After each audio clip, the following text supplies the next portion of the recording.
So the first step, he sent a drawing of the greenhouse. So this is just a regular greenhouse. When I say regular greenhouse, it's got roll-ups on each side, sort of like this motor. It'll roll up the sides up at each side here. He's marked off where the motor is. Then he's got a fan at the one end and an inlet shutter over here. The fan's gonna have a motor on that looks like this. This will be like a 220 volt. So that's a fan. He's got a pair of these. And then he's got a Captain10 with a temperature sensor and a wind meter. Got them both here. So you can see the gist here. So he's got a greenhouse, he's got this box inside, he's got a pair of these motors, and he's, hey, how do I wire them? Where does the stuff go? Well, the first step is these motors go on the side, and I think they're mounted already. You've got to extend these wires, if you can see it here. The wires on the motor, the first step is extend them the whole way back to the controller. Before you can know where to extend it back, you've got to mount the box. So he's wondering where he should mount it. He's got his electrical service. Here you can see the electrical service. So that's going to be outside. We can see that it's outside the greenhouse.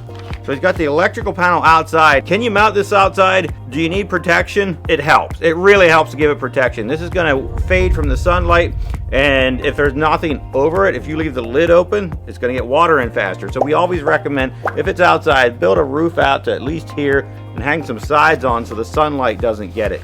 It just will make it last longer. Normally it's inside. Even if it's inside a greenhouse, we recommend a little bit of a roof over it so water doesn't drip on it. Because the number one enemy of electronics is water. Especially water that just creeps in there over time. We always recommend bringing the conduit in the bottom. Here's the picture of the greenhouse. I would recommend putting it in near there's a little bit of a man door. If you can see that, I'd recommend putting it right close to this box inside, close to the man door. And then you would extend these wires. You can use 12 gauge wire and extend them both back to here. And this is what the motor looks like. So I can't tell if it's 110 or 220 from here, but most likely 220. So you run a pair of wires from the far end of the greenhouse back to the ventilation controller. But you will need contactors. I made a drawing showing how to wire a pair of contactors, and then he also has an inlet on the other end. So if you look at the drawing here, try not to lose my papers. If you look at the drawing, the inlet's at one side and the fan's on the other. Keep them wired separately if possible. You have enough of outputs on here so that you can open the inlet and then start the fan later. If you're running out of controller, you can wire the inlets and the shutter together. If you have them wired separate, you can open the shutter sooner, and you can keep your greenhouse temperature a little bit more even by opening the inlet, leaving a little bit of air in before you turn the fan on.